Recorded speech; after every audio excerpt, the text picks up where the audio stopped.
welcome, everybody, to the Baseball Odds Watch podcast. Eddie Virgil, and I am with co-host Chris Gambino. We have a lot on tap. This is our preseason. This isn't season 2 just yet. This is preseason, and we're talking NL West. Chris, welcome to Baseball Odds Watch. Thank you, Eddie. Really happy to be here. Excited to talk about the NL West. I think it's a division that there's a lot more to it. There's a lot more to it than just what meets the eye. Each team in this division, I guess except for one, really has a chance to win it. Even though there is really one favorite, but each team's got interesting storylines, and really excited to get into it right now. Yeah, they're I'm hearing it called the pitching bloodbath all over the place. I don't know if I agree with that though, but I mean, yeah, I guess there's some strong arms in the NL West this year compared to like other years. Oh yeah, for sure. I mean, each team it seems like added a big arm in the offseason. Um, and each team's getting stronger pitching. I mean, the Dodgers especially. What's going on over there is insane. But even the Padres and the Giants, the D-backs made a very surprising big signing earlier in the offseason as well. Every pitching wise, it's honestly going to be one of the best divisions in baseball this season, I think. I think beyond pitching wise, I think it's just straight up gonna be one of the best divisions in baseball. So let's take a quick look at the current World Series odds for the NL West teams. Right now, the Dodgers, they're the overall World Series favorites at plus 240. I don't think there's really much of a surprise there.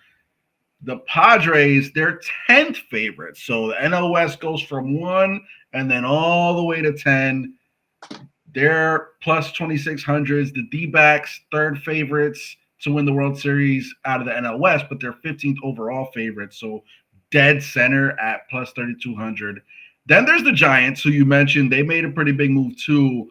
They're still in the bottom third at 22nd favorites to win the World Series, plus 9,000.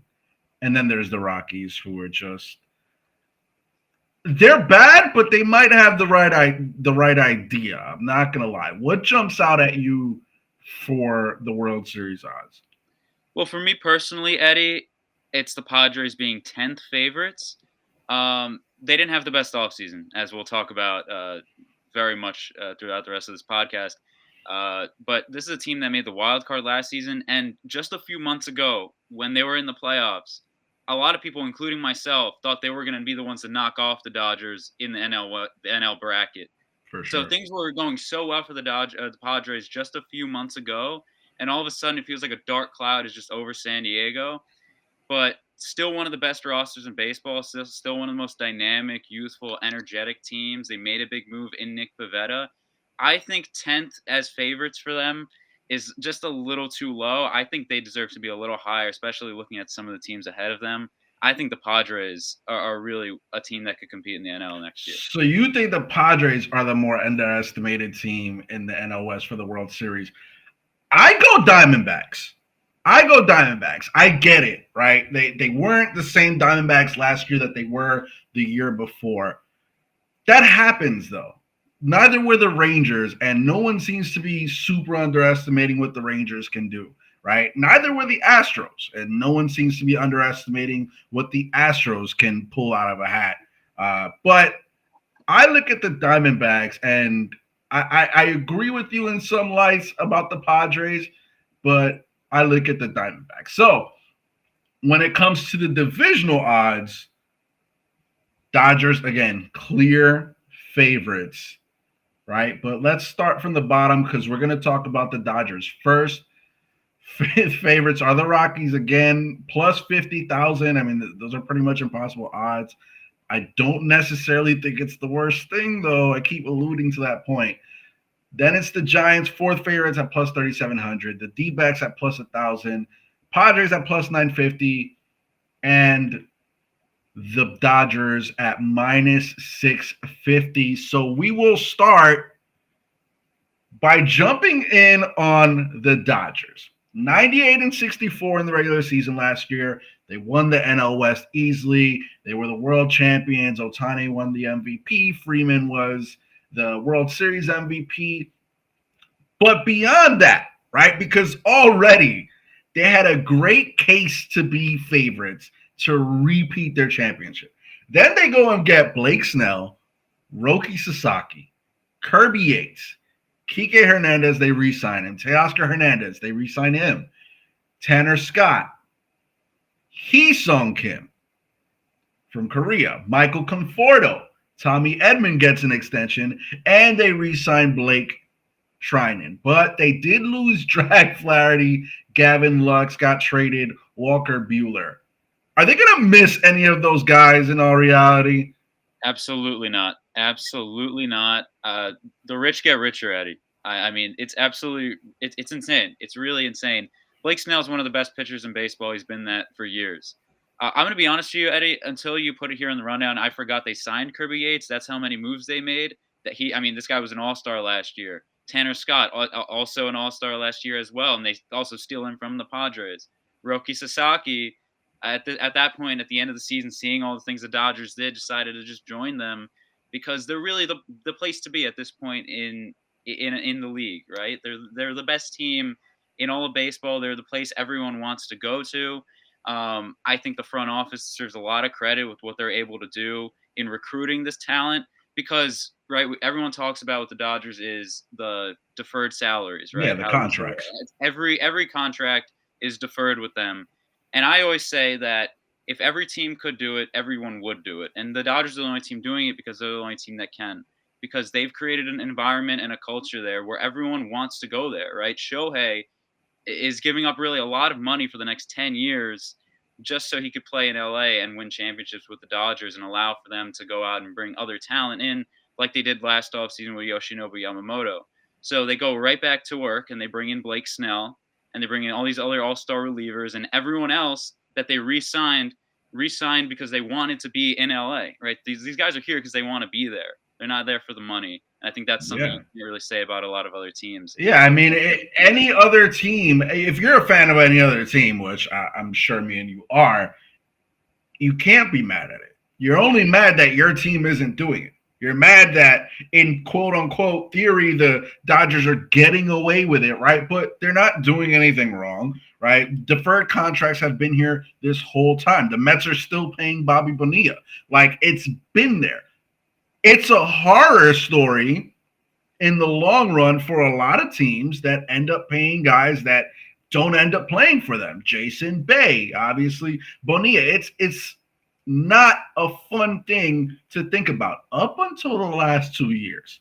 Up until the Dodgers built this dynasty on deferred money. Now, all of a sudden, the deferred money is not a horror story. It's a problem. It's something that we want MLB to take a look at. It's something, no, dude, no, because if your team were the Dodgers, if you're a Mets fan and Juan Soto had deferred some of that money, or you're a Yankee fan and Aaron Judge deferred some of his money, or any of these other big contracts, you wouldn't be complaining about it. You wouldn't be mad about it. Exactly. And I mean, I think of you mentioned the Mets. I look at the other side of town with the Yankees, right? And you think back in the day when these guys used to sign. You think of some of some of those guys, Reggie Jackson, Catfish Hunter, more recently, I guess like Mike Mussina, guys like that came here for the money, right? They came to New York for the money, and the championship realistically was second. Even though in their introductory press conferences, it was always, "I came here to win." First was the money, right? And the same thing could be said about Soto signing with the Mets.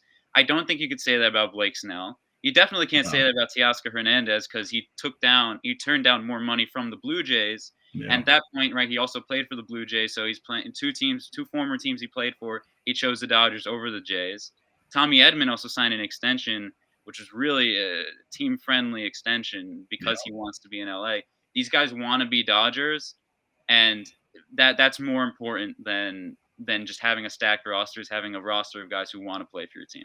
I'm glad you brought up Blake Snell because it was kind of immediate when Blake Snell signed with the Dodgers. It happened quick. It happened really early on in free agency. But because here's the thing. What happened to Blake Snell last offseason? He was the reigning Cy Young winner. He just won his second Cy Young award and then had to wait till spring training to get a contract the new 1 year deal, which is the 2 year with an option. He had to wait till spring training to get that with a non-competitor in the Giants. And then what happened? He didn't find his groove till midway through the season. He didn't look like Blake Snell until then. So you take that same guy who also years ago was pitching against the Dodgers in the World Series, and his manager came in the middle of the fifth inning and pulled him, right, in a game that he was dominating. And then the defending champions who just won come and make you a great offer with a bonus up front on a 5 year deal. Of course he's going to sign that.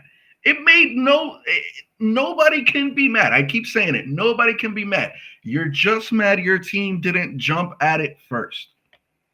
Exactly.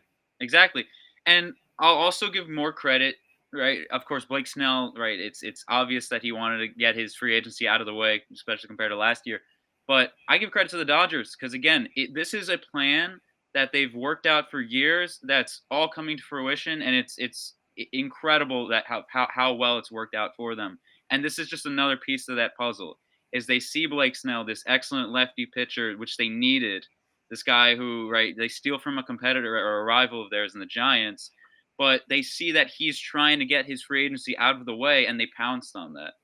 And right, you see a couple weeks later, Max Fried signs with the Yankees for the highest deal a left-handed pitcher's ever received, and other pitchers are getting higher contracts, and they're out here getting Blake Snell on deferred money. So it's just everything they're doing. This is why I say it's all about the front office, what they're doing, this plan, the ownership, Guggenheim, baseball operations, right? The whole group is doing as good of a job as you can do because this is all just a plan that's coming to fruition, and it's they're building something special. The sky is truly the limit for this team.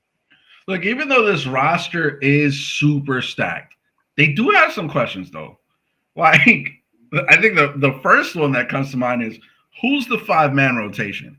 Dave Roberts already came out and said that that's what it's going to be. And we know Yoshinobu Yamamoto's a part of it because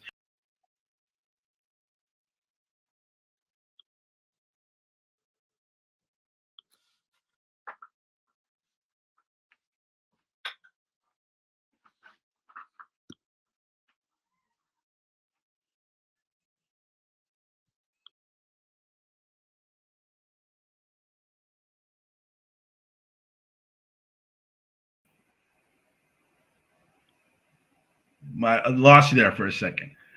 Yeah. But anyway, so we know Yamamoto's going, right? But it's Snell, Glasnow, Gonsolin, Miller, Kershaw, now Sasaki, Knack. I mean, Dustin May. It's an embarrassment of riches, but at some point, push is going to have to come to shove. And if you're Dave Roberts, who's your 5? Who does Coach Gambino put up as his 5? Especially now that it's only 4 because Yamamoto's already won. Right. So Yamamoto, of course, definitely Tyler Glasnow. I think he's the X factor of this whole team, Eddie. If I'm being completely honest with you, because they didn't have him in the postseason last year, and I don't think anyone's talking about him, how good he was for the team down the stretch last year, how important he was. So he's definitely my 2. 3 would definitely I would have to put Roki in there. I mean, you brought him in. I don't see a world where Roki Sasaki's in the minor leagues. I think Bobby Miller is a great bounce back candidate. And so I put him at 4, and then my 5 would probably be Landon Knack, and I'd probably use him starting out the year because he pitched in the World Series, and have him round out the rotation. Or sorry, Blake Snell. But if there's any injury, right, Landon Knack's the first guy I'm going to as Ohtani and Kershaw are working their way back. All right. So with that said, you didn't mention Ohtani. Right. So he is supposed to be coming back as a pitcher at some point early this season, apparently. He didn't pitch at all last year. He's already working bullpen in spring. Should Ohtani's role change? Should he just DH? Maybe bullpen, but that becomes a little difficult if he's a DH because what if he's on deck and he has to run from the bullpen to the on deck circle and back? I mean, what are they going to do there? Well, I think they're going to work him up, right? They're trying to work him up. We saw his first bullpen. He's throwing around 94. That's not really – we know he's better than that. I think it's going to take some time working him back. I think they're going to be very patient with him. And honestly, I'm personally a proponent, and I'm not a Dodger fan, but I'm a proponent of actually having him be really the DH of the future. I think his role last team, he completely transformed his game by being the stolen base power guy. Yeah. But obviously, we all know his potential with the pitching. I think they're going to see what's they're going to work him up. I think eventually he'll find his way into the rotation because Eddie, and we know this more than anyone, right? In this game, in this day and age, pitchers get hurt so Yeah. easily. They're so fragile, and so Blake Snell doesn't have the greatest history in terms of injuries, staying healthy. So neither, definitely Tyler Glasnow doesn't. Mm. Rookie Sasaki, we don't know how well he's going to perform. And Yoshinobu Yamamoto, right, second year sophomore, how's that going to work out? So it's not exactly a lock for this entire rotation to be great. Things, they're going to need Shohei Ohtani. I like that they brought back Clayton Kershaw because he could potentially play a role in this team as well down the stretch. And having a guy like Landon Knack could be really important as well. He's definitely my fireman if things go down. He's definitely the guy I go to. He pitched in that game of the World Series. So they have options. It's a good problem to have. I think they're going to work Shohei up to full strength before he really has a role in this rotation.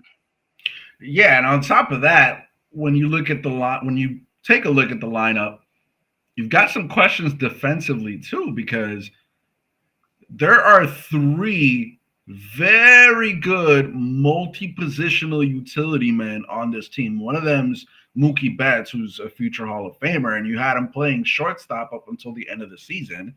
You just extended Tommy Edman, who can also play anywhere. You gave Kike Hernandez a new contract. Are you even going to start him, or what's the plan there? I know they didn't like Mookie at short. I think Mookie at second or in right field is really where you want to be with him. But if that's the case, who is your shortstop? Is it Miguel Rojas? Is it Tommy Edman? Or if Tommy Edman's in center field, okay, then maybe you leave Miguel Rojas at short and then you bat him way low in the order. Is Muncy going to continue to be your third baseman? Because he's better at first than he is at third. He's better at DH overall. He should be on a different team, if you ask me, just because of that, right? He brings a lot more value. But we saw the Dodgers make a lot of moves at the deadline, right? They went and got Flaherty, who's no longer on the team, at the deadline because they figured maybe we need a little bit more. And it paid off dividends for them. But if you've got all these pitchers, right? I don't know who I trade first, but I do know somebody's going to have to go. At least a couple of somebodies are going to have to go. Yeah, no, absolutely. And I think, again, a good problem to have. A good Yeah. problem to have, right? You work out many different options. Kim in Korea was a Gold Glove winner, right? He's a very good defensive player, can play a lot of different positions. Kike Hernandez also, right? We know he was playing center field last year in the playoffs for them. This is a team that played very fundamentally well, as we know in the World Series. And so I think defensively, Tommy Edman at short is a good option. Mookie in the outfield is something I know they're maybe trying to move away from that, but we know he's great in right field and Great. at second base he could be an option. I think as long as he's not at short, I'm happy. I'm fine with that. I think short is where he should not be because you have guys that can play short. Because as you mentioned, Miguel Rojas is still there. So they have options. They do have a logjam though, and Max Muncy again still on this team. They have a lot of options, right? They have a lot of things they can play around with, and that's better than not having anything, right? That's better than having to call up that guy from AAA who you don't know if he can perform, right? It's better to have these guys who are major league proven, see what you could find, any magic in a bottle, so to speak, right? Things like that. You never know what you could find, what opportunities could present themselves, but some guys got to get moved, especially in the rotation as well. I just don't know who that is and for what, because really, Eddie, I don't know how you can improve this team. It's an embarrassment of riches in LA. It's not even close. I mean, to be a minus 650 favorite in your division is insane. But let's get off the Dodgers for a second and move on to the number two in the odds, the San Diego Padres. They went 93 and 69. They were a wild card team. They ended up beating the Braves, and then they were up 2-0 on the Dodgers. They had them looking very mortal, and then they lost, right? And on top of losing the series, they've also lost a lot of talent. Profar, who had a career year, is now gone. Kyle Higashioka, who had a postseason of a lifetime while they were in for the Padres, is gone. Tanner Scott is now a Dodger. Donovan Solano, who provided a lot of power off the bench for them, is also gone. They also lost David Peralta and the guy that they made their day-to-day shortstop in Ha-Sung Kim. The only guys they went and got were Hayward, Pivetta, and Elias Diaz, who they picked up in the middle of the season last year because the Rockies just dropped them for whatever reason. I don't think they did enough. I don't really know anyone that thinks they did enough, to a point where Manny Machado came out and said his team wasn't doing enough this offseason, that he sat in on the negotiations with Roki Sasaki and he came out unhappy. So if Manny's unhappy, obviously Roki was too. So for a team that came a game away from eliminating the Padres, from eliminating the Dodgers, they just kind of went quiet. Yeah.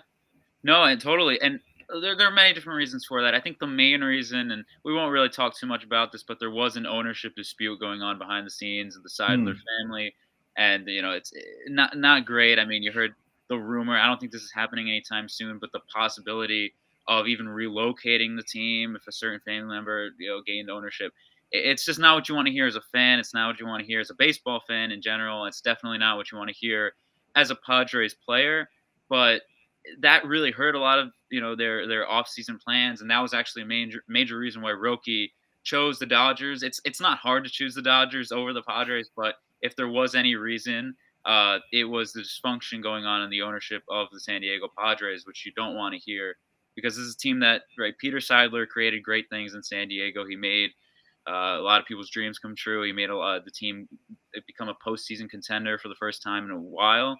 And he's got a lot of great players there. They got a lot of great players, the Sadler family, still, even with some of these off-season losses. So I do think heading into next year, it's one of the best teams in baseball still.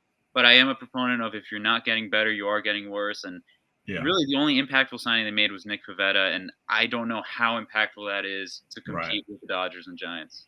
Yeah, I mean, he can turn it on in big games. I know in Boston they used to call him Big Game Nick, but other than that, he's kind of a guy who can have a really inflated ERA day to day. And then on top of that, you lost Ha-Sung Kim. Like I said, he was the day to day shortstop. You've gone away from Bogarts.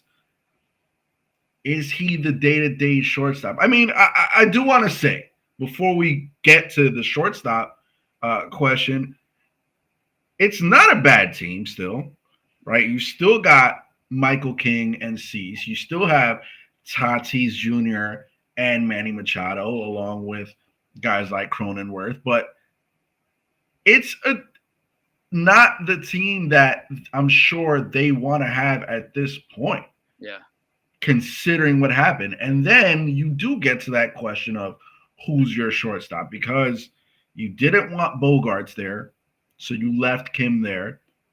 Now you also moved Tatis. He's a great outfielder now. Machado doesn't have the movement or the range for shortstop anymore. So you're kind of stuck with Bogarts unless you're putting Tyler Wade in. Yeah. Is that what you want? No, it's not. Not at all.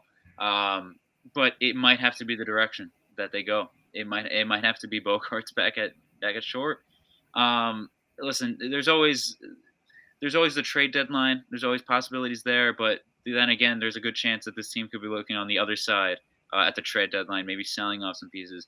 You see, where I am with the Padres is I'm not saying that it's a good situation. It's not. It's a bad situation. It's a really bad. It's probably the worst situation in the NL West. But the reality is they have a lot of good talent. And I think the Seidler family owes it to the guys that they have that have dedicated their careers there, like Bogarts, like Tatis and Machado especially, and the other young players that they have, to at least try this season, to at least go for it for the first half of this season. And that's why when I hear about them trying to trade Dylan Cease or Michael King, I'm a little confused by that because I think they should at least run this back one more time, see what you can accomplish. Because last year it was a similar situation. They got a lot more, right? They got a big return from the Yankees for Soto, but that was still, I mean, they were losing Juan Soto. Right. That was a tough pill to They swallow. also dove into the trades early in the season. They went and got Arias and then kind Exactly. of set off a chain reaction of trades. Exactly. And so one thing led to another, and they saw they were playing well. And then eventually, at the end of in spring training, they got Dylan Cease, and then they started playing very well. Dylan Cease had the no hitter; things were going very well. Then they made the trade for Arias, and then next thing you know, this team's in the playoff hunt. And heading into the playoffs, a lot of people, including myself, thought they were going to knock off the Dodgers. So it really things can go well very quickly because it's. I thought things were going to go very poorly last year, and they ended up making the playoffs. I think they owe it to their guys to at least go for it this season. Yeah, if they can find a way to, I mean, duplicate may not be the word because duplicate is kind of the hardest thing to do in baseball, but they can find a way to at least mimic the deadline moves. I know that there were rumors of Arise becoming a Yankee, of them shopping him around. I mean, I don't know that a Padres winning team is that without a Luis Ariz, who's probably the best table setter in baseball right now. Like the guy's guaranteed to get you at least a single, maybe two or three a game. So when you have a bat like Tatis or Machado behind him, it only makes sense. So I'm assuming that those if I'm in charge are three of the guys that are on my do not trade list at least for now. But it's hard to see this team replicating the playoff run that last year's team did. I get it. You still have Musgrove and King and whatever you're going to get out of a Yu Darvish at this big age that he's at. But on top of you've probably got a looming sophomore slump coming for Jackson Merrill in all reality. I love him to death, but again, that sophomore year is where players really get challenged. So I'm just not sure about the Padres. So to me, having them as the second favorites in the NL West is a bit of an overestimation in my book. I It's fair. wouldn't put them there. It's fair. No, it's totally fair. I listen, and I see where you're coming from. Again, I think if they can, because I was listening to that Machado interview, and another thing he mentioned, right, when they asked him about signing Nick Pivetta, is that he's a competitor, and he likes the guys that they have, right, the competitors that they have in the clubhouse, that they're a bunch of competitors. Well, if they can find a way to put all of the ownership dysfunction and all the bad storylines aside, and come together as a team and compete next season, I think they have what it takes to at least compete, Yeah. for the sixth seed in the NL. It's again, it's not a good situation, but these are some really good talent. This is some really good talent, some proven winners that they have there. This is a really weird situation, but I weirdly still feel that they have a little left in the tank. All right. I guess I hear you a little bit. I don't agree, but I hear you. But speaking of weird, let's move on to the Diamondbacks because I don't get it at all how you go from the surprise NL champs to completely missing the playoffs the very next year. They went 89 and 73. It didn't net them anything as far as a postseason appearance goes. However, they kind of went pretty big in the offseason moves. And I say that because they only made a few. I mean, they weren't the Dodgers that went and got 30 whole new players, but they got Corbin Burns and they traded for Josh Naylor. They also got Kendall Graveman, extended Geraldo Perdomo.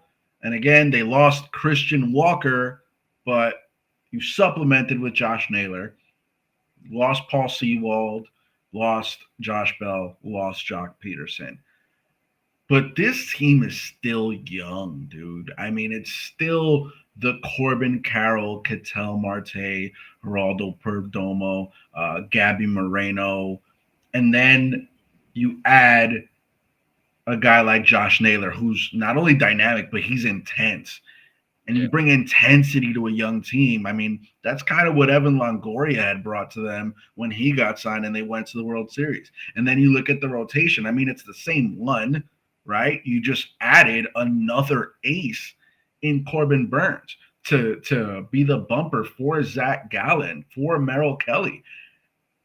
I don't see this team losing too many games.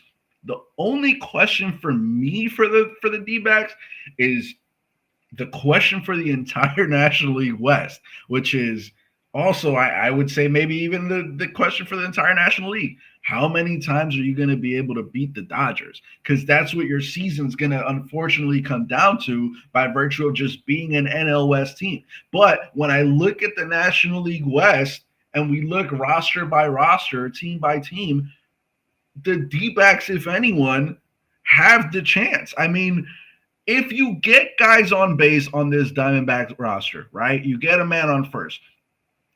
I remember a Kansas City Royals team that won a World Series just by causing chaos. Yeah. So who is to say that the Diamondbacks can't do it? I mean, in theory, they kind of got to the World Series against the Rangers by doing the same thing. They had sneaky power coming out of certain hitters. Ketel Marte was a guy who you just couldn't get out. And even last year, in a down year, he was on a hitting streak, and for some reason, his batting average was going down during the hitting streak.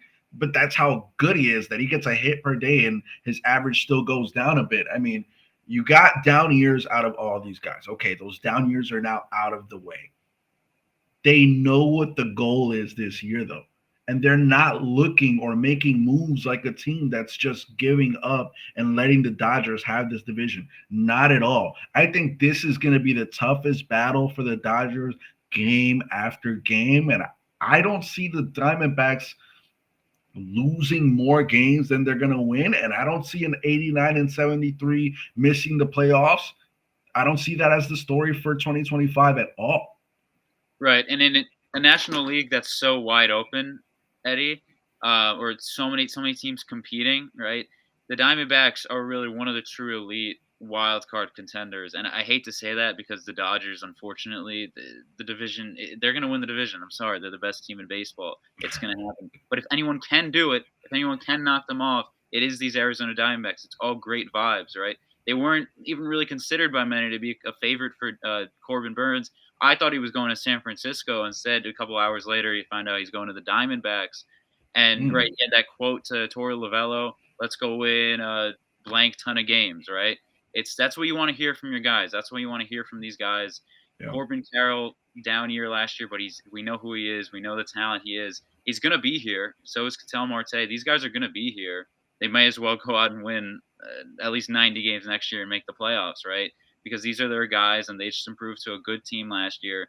If anything, if this team has any trait that I could describe them with, it's gritty. I mean, that's what they were in 2023. No one expected anything from them in 2023. They beat the Dodgers. They sweep the Dodgers, rather. They go into Philly after being down, what was it, in Game 6, and they win Game 7 in Philly to go to the World Series. And I think that World Series is unfair because I don't think losing in 5 in the World Series, that's what people are unfortunately going to remember from that series. They're not going to remember how gritty the Diamondbacks were. But last season, a very similar situation. It came out to the last day. Had they gotten into the playoffs, who knows what they could have done. Yeah. But that this year now, they're not that little engine that could. They're the team that everyone expects to be one of the true wild card contenders. Yeah, I don't know. The Vegas odds makers don't expect that from them, and I really don't see why. Everything we just mentioned, I don't get.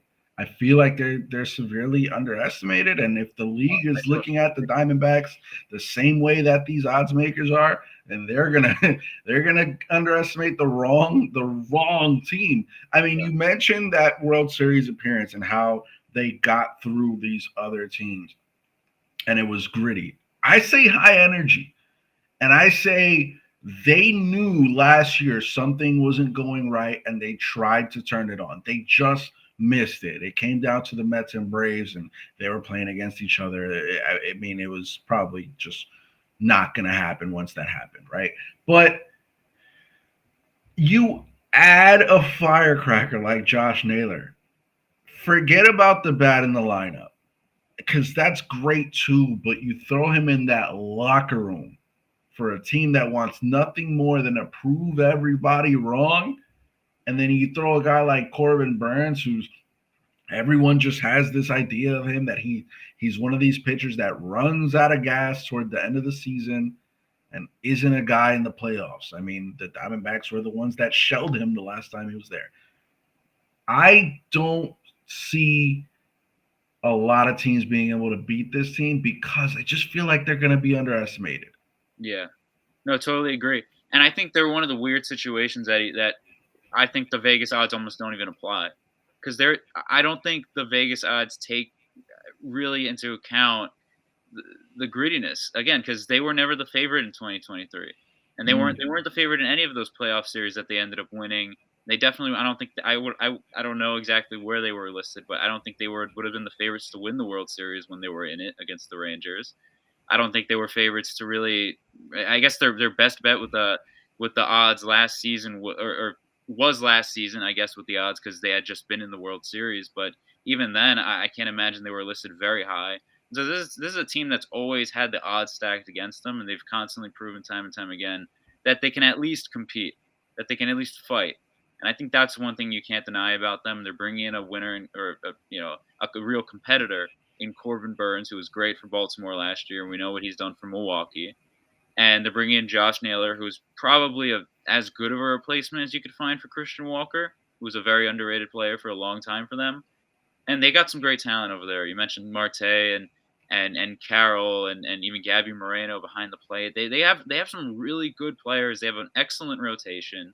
The bullpen, I'm interested to see how they're gonna work out the bullpen, but they got a Yeah. good team of competitors that know how to win. Really, I know they didn't win last season, but they were competitive until the very end.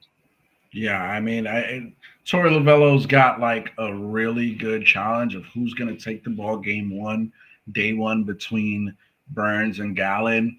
But when you consider that they lost a couple guys and none of them were really in the core, and they added, this is my favorite team in the NL West right now. So going on to San Francisco and 80 and 82, just above 500. They missed the playoffs. They did sign Willie Adames, which I have a bit of an issue with that, and I'm going to get to it. But they signed Willie Adames. They signed Justin Verlander. They extended Matt Chapman, but they lost Blake Snell, obviously, to the Dodgers. They lost Mark Canha, who was having a really good year. They lost Michael Conforto, who also went to the Dodgers, and they traded away Taylor Rogers. Why do I have a problem with the Willie Adames signing? It's not that it's a bad move by any means at all. Not by a long shot.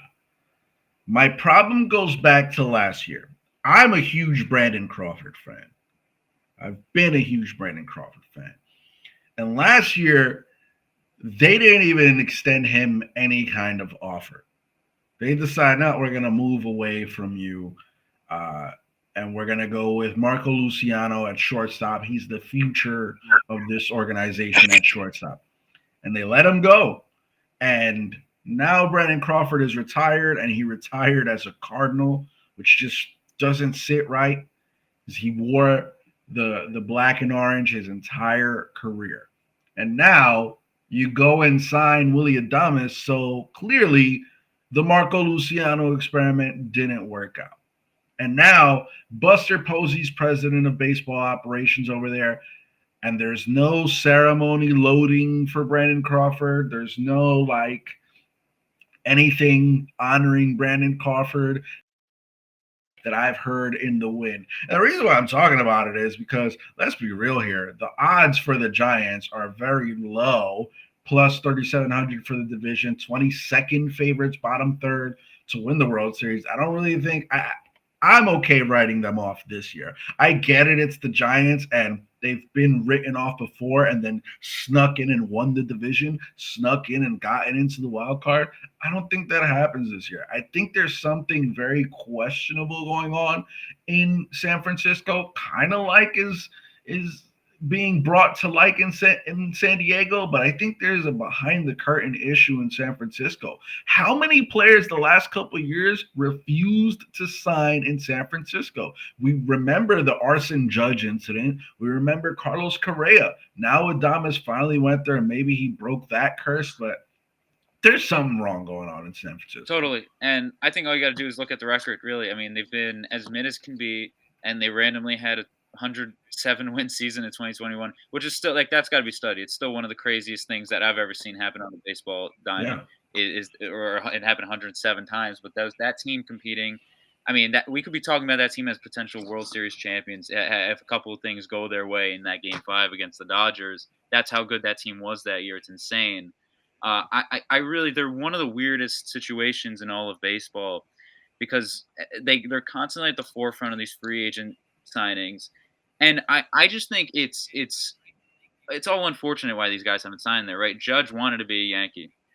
Carlos Correa, the Mets, right, signed him a couple weeks after the Giants did, and he ends up going back to the Twins. So it really wasn't a San Francisco problem. It was just Correa. Nobody wanted to give him a 10-year contract and other guys as well. I understand there were smaller examples, but this is a team that's never really had that all-time franchise player. I think honestly, I think the last real one, Eddie, if I'm being completely honest with you, is Willie Mays because even the guys on the Yeah. 2010, 2014, those on No. Posey. Bumgarner is retired as a Diamondback. Okay, all right. Sorry, Buster Posey is the one. All those guys, Hunter Pence, Sandoval, Bumgarner, Crawford, all these guys retired with other teams. I mean, you think of the other teams. Okay, I guess Barry Bonds. We all know the situation there. All right. Okay, I mean, they're the one city that could that all right. I guess that too. But I'm just saying, right? I don't think they're this team that everyone's dying to go to in general. That it's like a problem for them. I think it's all about. I don't know if it's the analytics. I don't know what it is, but I feel like pitching wise, they haven't been able to find that steady rotation that's able to be stable for a while. But I don't. I, Yeah, I don't I'm just trying to know. say I don't think it's a place that people don't want to be because I think in general they've been able to move away from guys except for very few like Mays, Bonds, and Posey, like some of the elite players in their position in the history of this game. But in general, I think it's analytics. I don't know what it is, but I think guys like going there. I don't think it's a problem with that. I don't know though. That I mean, it's just I feel like year after year, we've heard the Giants are in on this player, on that player, on that player, and then one of them maybe goes, if that, to San Francisco. And I've heard in some like on MLB Network and stuff that it's just a thing in the city of San Francisco. Maybe, but Oracle Park is beautiful. I Yeah, mean, it's at the top of my bucket list, so I can't say that that's the issue, right? It's not like it's Oakland where the stadium's dilapidated. So I think the bigger question is, though, I think especially now with the Dodgers being who they are, is why do you go to San Francisco now? Right? I mean, it's not like they've got some yeah. super pipeline, but what are you going there for now? Like, why is Willie Adamas there besides the 7-year contract? Exactly. No, that's really all it is. It's the money and I think in general it's in California in that state there are better options, right? The Dodgers Mm-hmm. are right there, and Blake Snell. I'm sure. I don't think Blake Snell hated his time in San Francisco, but if the Dodgers come calling, you're answering, Yeah, right? And I mean, you see it all the time. I mean, the Dodgers are just the place to be in California. Why would you want to go to San Francisco? I think that's what it comes down to. I think guys like playing there. I've heard, I see Logan Webb really wanted to recruit Aaron Judge when he was a free agent, right? These guys, I think the guys they have enjoy it. Verlander looks like he's having a good time there, teaching the young pitchers things. I think, listen, they've had plenty of great players in their history. Obviously, I wasn't trying to say they don't have anyone. They've had some of the best players that have ever played this game, yeah, but it feels like they're not shy to go away from guys, and they're trying to find guys who want to be there, like Matt Chapman, like Jorge Soler last year. These guys that they were able to bring in, if they can recruit you, they're happy to have you. It's yeah. just why would you want to go there if you can go to the Dodgers a couple miles south? Speaking of why would you want to go there? Hmm. We wrap up the NL West with the Rockies. 61 and 101, one of the worst teams in all of baseball, right? Tyro Estrada just signed there. Jacob Stallings re-signed there. Kyle Farmer just signed over there. Cal Quantrill in the wind. Brendan Rodgers as well. And again, Elias Diaz. Which that move I never understood why they just dropped him mid-season a year after he was an All-Star. But I digress. They do have some young talent in Colorado, right? You've got Brenton Doyle and you've got Ezekiel Tovar, and then you're locked in this insane contract with Chris Bryant, which I don't think anybody saw that coming with Chris Bryant's career in all reality. But they're one of the worst teams in baseball. Now, is it necessary thing when you look at the landscape West? We're both called the National League West for the Dodgers, right? If it's Dodgers, you think it might be the Padres. I think it might be the Diamondbacks. Between those three teams and the Rockies are still the Giants, who do have firepower in Logan Webb, Willie Adames, Matt Chapman, Elliot Ramos, and Jung Ho Lee, who we didn't really mention earlier. So if you're the Rockies, all right, I'll save my money, right? I'm not going to really go in on anybody in free agency because I'm going to get one, maybe two players, and I'm still going to lose.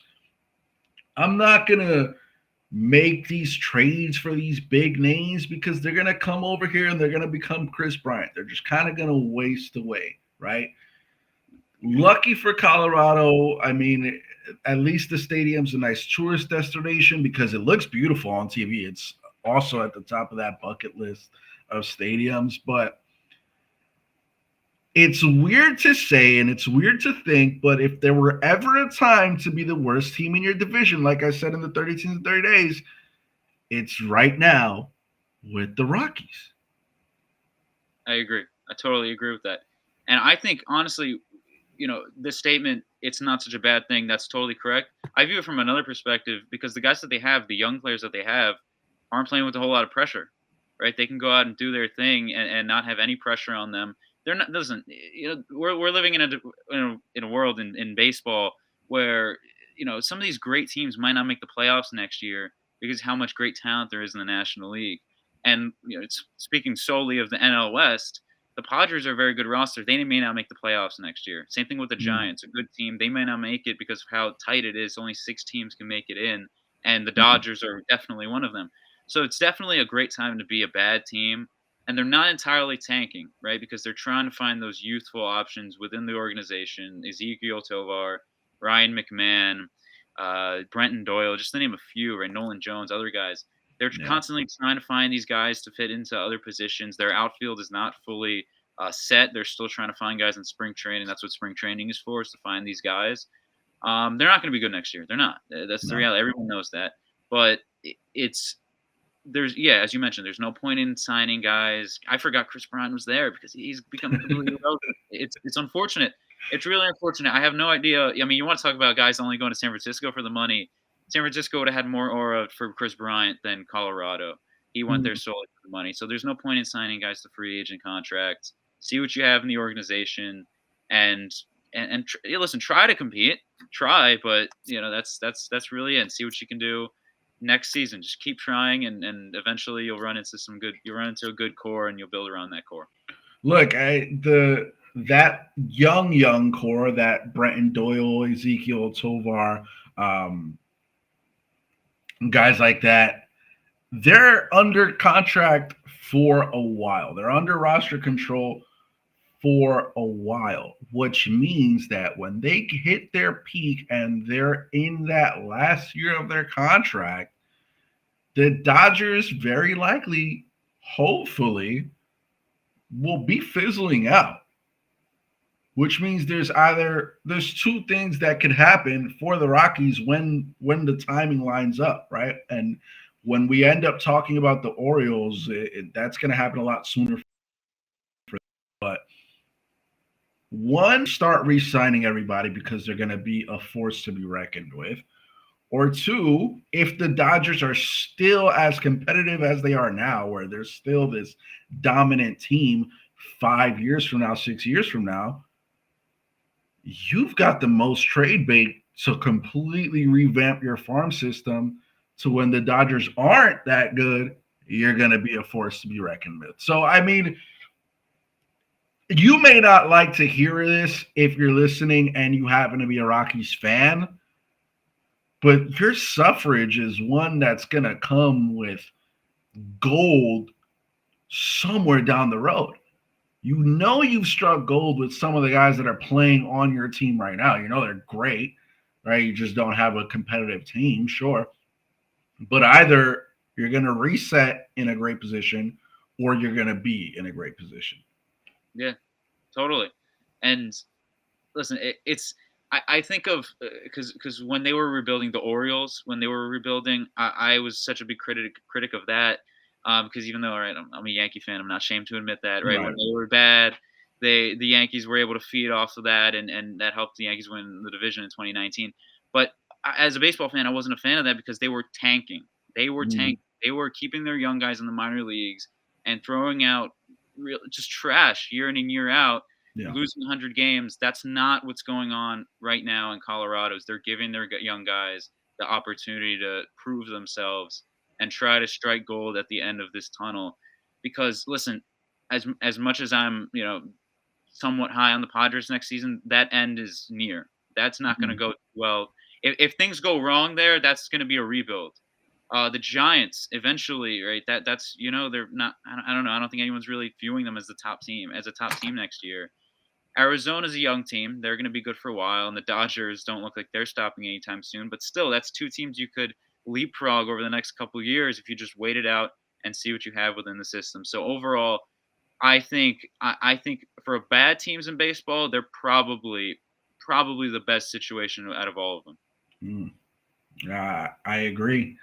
I definitely agree with that, especially when you look at some of the other bad teams like the White Sox and the Athletics. I think Colorado's got the brightest future in a couple of different routes to get to that future, but they've got the brightest light at the end of whatever tunnel they decide to travel. So, your first episode, give us your final thoughts on the National League West. It's going to be really interesting to watch. I think they're definitely stay tuned because to this show because there's definitely some great divisional storylines heading into this season for other divisions, but this is definitely one of the best. Definitely one of the best. It's I think there's so much more than meets the eye, like I said at the beginning of the show, because a lot of people write this division off just because they think the Dodgers are going to run away with it. But I think the Padres are really one of the more interesting storylines in baseball. The Giants, how well are these free agent signings? Adames, Verlander, how are these guys going to improve the team next year? The Diamondbacks, Vegas isn't very high on them. Are they going to prove the world wrong? And then the Rockies are a young team. So I think it's one of the more interesting divisions once you take an analysis, a deeper dive into it. And I was really glad to be able to talk about it today. It was really exciting. Heck yeah. It was fun. Can't wait to do it again. Chris Gambino, Eddie Virgil, anybody who just watched this on YouTube, I hope you enjoyed this format. Next week, hopefully, if YouTube cooperates, we'll be able to do it live on YouTube. For all of you listening on Spotify, thank you for listening. Hope you enjoyed Chris Gambino's first episode of the Baseball Odds Watch podcast. And the next one, we'll be talking NL Central, which that's going to be fireworks because that's a division that I think every single team really has a chance at. So, signing off from the Baseball Odds Watch, we will see you guys again soon. Have a good night, Chris.